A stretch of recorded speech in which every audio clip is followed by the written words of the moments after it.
Bonjour à tous, Mathéis Mouflé, analyste pour XTB. On se retrouve ce mois-ci pour votre webinaire. Et ce mois-ci, c'est un webinaire que vous attendiez beaucoup parce que c'est un webinaire sur l'or. Et je l'ai nommé l'or vers l'infini et au-delà. Comme vous le savez, on est sur une once d'or autour de 3400 $. C'est très élevé. On a plein de catalyseurs qui peuvent être oscillés pour l'or et qui expliquent un peu ses prix. Donc on va essayer de comprendre un peu ce qui se passe sur le marché et on va commencer tout de suite. C'est parti. Alors, on va commencer par un petit résumé. L'or est l'un des meilleurs actifs en termes de rendement en 2025 et qui fait déjà suite à une très bonne année 2024. Et d'ailleurs, l'or se porte tellement bien que son rendement est supérieur à celui du S&P 500 hors dividende. La situation fondamentale de l'or reste assez stable, même si de plus en plus d'institutions soulignent qu'il pourrait y avoir une possible surévaluation. On a aussi des positions spéculatives aux États-Unis qui laissent présager un recul du marché depuis un certain temps, donc on verra ce qui se passe. Et on a une incertitude géopolitique qui est un facteur important pour l'or, et sans ce facteur, c'est possible qu'on soit nettement plus bas. On va commencer par les fondamentaux. Est-ce qu'un niveau aussi élevé des prix, est-ce qu'il est justifié par des fondamentaux? C'est ce qu'on va voir tout de suite. Alors, on va commencer par la demande d'or. Au cours du dernier trimestre, la demande de bijoux est restée la plus importante, comme très souvent, tout en restant à un niveau assez bas par rapport à la moyenne historique. La demande s'est notamment maintenue grâce à la demande en ETF. Donc c'est ce qu'on voit sur ce graphique avec une demande des bijoux, une demande de joaillerie qui est en bleu foncé ici, donc qui est la demande la plus forte, mais qui reste en baisse par rapport au trimestre précédent. Par contre, en gris ici, on voit la demande des ETF. Et donc, on a l'habitude d'avoir des demandes d'ETF qui sont assez faibles au cours des derniers trimestres. On a même eu des demandes négatives, donc des sorties de fonds d'ETF. Mais là, on a une très forte demande d'ETF, donc qui a permis de soutenir les prix. Maintenant, on va regarder un petit peu ce que pensent les banques centrales. Donc là, on a une demande des banques centrales qui reste très forte. Même si au premier trimestre 2025, la part de la demande des banques centrales dans la demande globale continue de diminuer légèrement. Au cours des 3 dernières années, les banques ont acheté plus de 1000 tonnes d'or, ce qui représente plus d'un cinquième de la demande totale. C'est ce qu'on voit sur ce graphique, où vous voyez ici la demande au premier trimestre des banques centrales en 2025, donc c'est seulement le premier trimestre, c'est pour ça que ici on compare avec des années complètes, donc c'est pour ça que c'est beaucoup plus faible, mais en réalité, ce qu'il faut un peu retenir, c'est qu'en un trimestre en 2025, il y a eu une demande quasiment aussi forte que dans toute l'année 2020.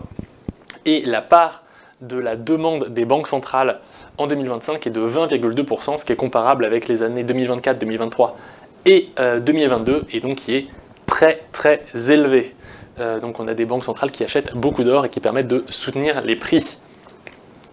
Maintenant, on va regarder l'offre, donc la production d'or, et on a une production d'or qui a nettement diminué au premier trimestre 2025, bien que le recyclage de l'or reste à un niveau élevé. C'est ce qu'on voit sur ce graphique. On a ici le minage, le forage d'or en bleu foncé, donc qui a pas mal diminué entre le dernier trimestre et ce trimestre-ci. Bon, on a quand même un niveau de recyclage qui est relativement élevé, mais qui n'est pas non plus phénoménal. Donc on a une offre qui est plutôt faible. Et une demande qui est relativement élevée, et ça nous crée quoi? Ça nous crée un déficit, et en l'occurrence c'est le déficit d'offres le plus important en 10 ans. Donc si cette situation devait se poursuivre au cours des prochains trimestres, la pression haussière pourrait encore continuer de s'exercer. C'est ce qu'on voit sur ce graphique, où vous voyez donc en jaune le prix de l'or, vous avez l'habitude, et en pointillé c'est la balance d'offres. Et donc cette balance d'offres, elle est en schéma inversé, hein, c'est une courbe inversée, donc plus elle monte et plus le déficit est négatif, et donc le zéro est ici, et on est ici à moins 100, en l'occurrence à moins 104, donc à moins 104 000 tonnes d'or, ce qui nous fait un déficit le plus élevé en 10 ans, donc ce qui est évidemment une pression, un catalyseur plutôt haussier pour l'or. Par contre, on a un catalyseur qui lui est baissier pour l'or, qui est que les investisseurs craignent de moins en moins les actions. Donc ça on le sait grâce au stock du COMEX, du Commodities Exchange. avec des stocks qui se réduisent après la plus forte augmentation des stocks de l'histoire qui était liée aux préoccupations tarifaires, notamment de la guerre commerciale de Donald Trump. En 2020, on avait eu de lentes réductions qui ont initié une consolidation de près de 3 ans. Donc on avait eu la même chose en 2020 avec une très forte augmentation des stocks, puis une lente consolidation, et on a eu la même chose, une très forte augmentation des stocks, une très forte augmentation des stocks qui commence à déboucler un petit peu, à redescendre. Donc ça c'est plutôt un catalyseur baissier, vu qu'on est en train de réduire les stocks, pour vendre de l'or et plutôt acheter des actions. Donc l'or est un petit peu moins vu comme une valeur refuge en ce moment par les investisseurs, donc on verra ce qu'il en est dans le futur. On va finir cette section sur les ETF avec le fait que les ETF ont récemment vendu de l'or après une hausse continue, quasiment ininterrompue, d'achat d'or sur les ETF. Et des sorties aussi importantes n'ont pas été observées depuis novembre 2024. Toutefois, même après autant de hausses de demandes d'ETF, le niveau dans les ETF reste relativement faible. On est autour de 88 millions d'onces dans les ETF, alors qu'en 2020 on était à 110 millions d'onces. Donc comme vous le voyez ici, donc en rouge on a les prix et en pointillé on a les entrées et sorties de capitaux dans les ETF. Et donc on est en train de on a des sorties de capitaux, une baisse dans les ETF qui est légère mais qui existe, donc qui est plutôt une pression à la baisse sur l'or. Alors maintenant, que disent la saisonnalité et les spéculateurs au niveau des prix de l'or? Est-ce qu'on pourrait avoir un or qui serait plutôt surévalué ou sous-évalué? Qu'en pensent les différents spéculateurs? On va voir ça tout de suite. Alors, on va commencer par ce qu'en pensent les spéculateurs. Donc actuellement, on observe une réduction drastique des positions acheteuses sur les contrats à terme et une très forte baisse des positions nettes. Donc les positions nettes, c'est quoi? Ce sont les positions acheteuses, moins les positions vendeuses sur le marché. Et dans le passé, il s'agissait d'un indicateur avancé, bien qu'il ait souvent fallu des mois avant qu'un recul significatif de l'or ne se produise. C'est ce qu'on voit sur ce graphique, où on voit donc en bleu les prix de l'or et en pointillé en rouge ici les positions nettes. Donc on voit qu'on a des positions nettes qui sont en forte baisse et qui sont pas vraiment liées à une hausse des positions short qu'on voit ici en rouge, mais plutôt à une baisse des positions acheteuses. Donc on est plutôt sur des acheteurs qui sont un peu moins optimistes sur l'or. Si vous voulez un peu mieux comprendre ce graphique et mieux comprendre comment est-ce qu'on a ces données et comment est-ce qu'on peut les avoir avant un peu tout le monde et voir ce qui se passe sur les marchés, notamment sur les marchés de positions acheteuses et positions vendeuses, vous pouvez aller consulter notre vidéo sur le rapport CFTC qui explique tout et qui permet notamment de trader l'or ou le pétrole avec ce genre de données et d'être un petit peu mieux informé sur ce marché. Maintenant, on va regarder la saisonnalité. Donc en termes de saisonnalité, les rendements actuels de l'or sont nettement supérieurs aux moyennes des dernières années. On a des moyennes à 5 et 10 ans qui indiquent une consolidation jusqu'au début du mois d'août, et la moyenne à long terme indique une consolidation seulement à partir de la mi-octobre. C'est ce qu'on voit sur ce graphique. Donc ici en vert, vous avez cette année. Ici, vous avez la moyenne à long terme, et ici les moyennes à 5 et 10 ans.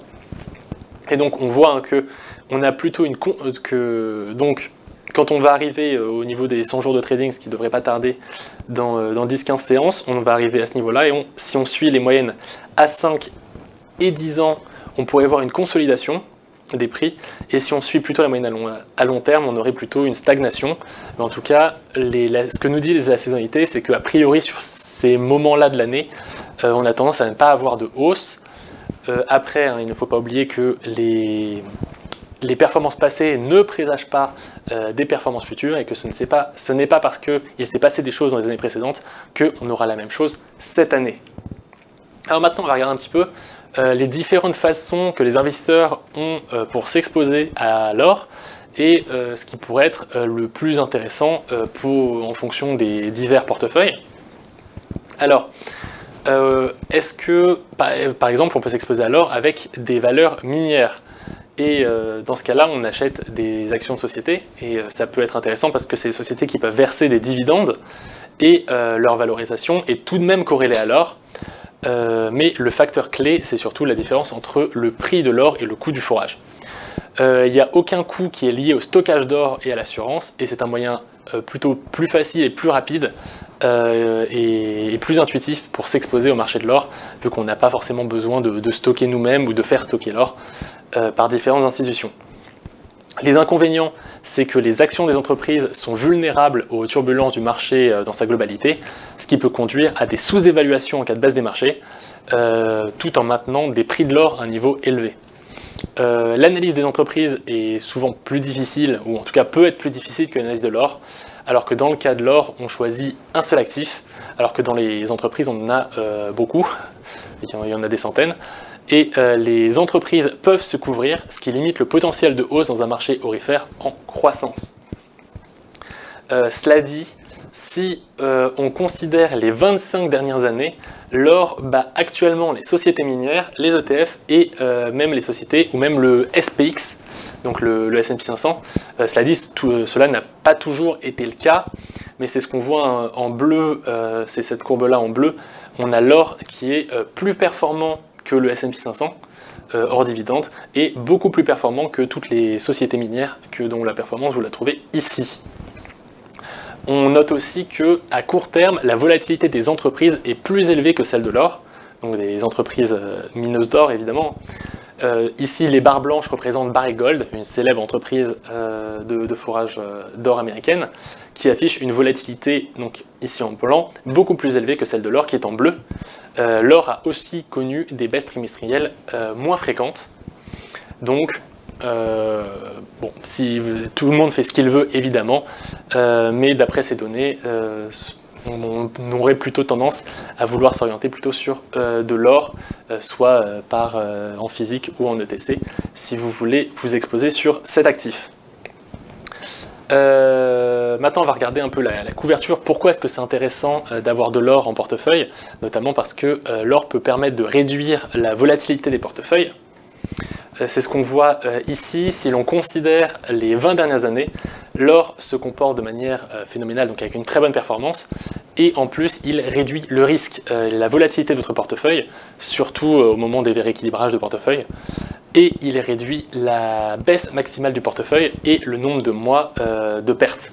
Donc c'est ce qu'on voit ici sur ce graphique, où vous avez la volatilité annualisée, et le max drawdown, donc c'est la pire perte que votre portefeuille peut faire. Et donc si vous êtes full S&P 500, donc seulement S&P 500, vous aurez une volatilité de 15%, donc assez élevée, et une pire perte de 52%, alors que si vous introduisez une part plus ou moins grande d'or dans votre portefeuille, vous réduisez la volatilité très vite, donc on passe de 15 à 12%, et le drawdown, donc la pire perte, baisse de 50 ou 40% si vous êtes full or ou full S&P 500 à seulement 25 ou 26%, donc ça peut être un bon moyen de réduire votre risque de portefeuille. À court terme, on observe la même chose. Donc ici, on a une volatilité qui est toujours beaucoup plus élevée pour l'or tout seul ou le S&P 500 tout seul, mais si vous alliez les deux d'une manière ou d'une autre, vous aurez une réduction des risques, c'est ce qu'on voit sur ce tableau. Alors maintenant, l'or peut être considéré comme un élément d'un portefeuille d'investissement, et plus la période d'investissement est longue et plus la probabilité de perte est faible. Elle n'est évidemment jamais nulle, hein, on ne peut pas vous garantir de gain, mais plus vous investissez sur des durées longues et moins vous avez de chances de perdre. La part du portefeuille d'investissement dans l'or ou les matières premières doit dépendre des aspects personnels de l'investisseur. Donc faites en fonction de vos portefeuilles et de vos besoins. Donc qu'est-ce qu'on a vu aujourd'hui? L'or est à des niveaux élevés, voire très élevés, hein, 3400 $ l'once, c'est très élevé, mais l'incertitude géopolitique, notamment ce qui se passe en Ukraine, ce qui se passe au Moyen-Orient, pourrait encore pousser les prix à la hausse. L'or dans un portefeuille peut aussi réduire la volatilité et même améliorer sa rentabilité. Et les investisseurs disposent de différents moyens d'expédition, mais bon, on a plutôt tendance à penser que l'or sous forme physique ou d'ETC est plutôt la meilleure exposition. En tout cas, c'est ce qu'on a vu sur les dernières années. Évidemment, les performances passées ne présagent pas des performances futures. Voilà, c'est tout pour moi, j'espère que vous avez appris des choses. Si c'est le cas, n'hésitez pas à liker la vidéo et à la partager. Si vous avez des questions, n'hésitez pas à les poser en commentaire, je répondrai à tout. Et on se revoit ce dimanche pour votre émission Matières premières et fondamentaux. C'était Mathéis Moufflet pour XTB.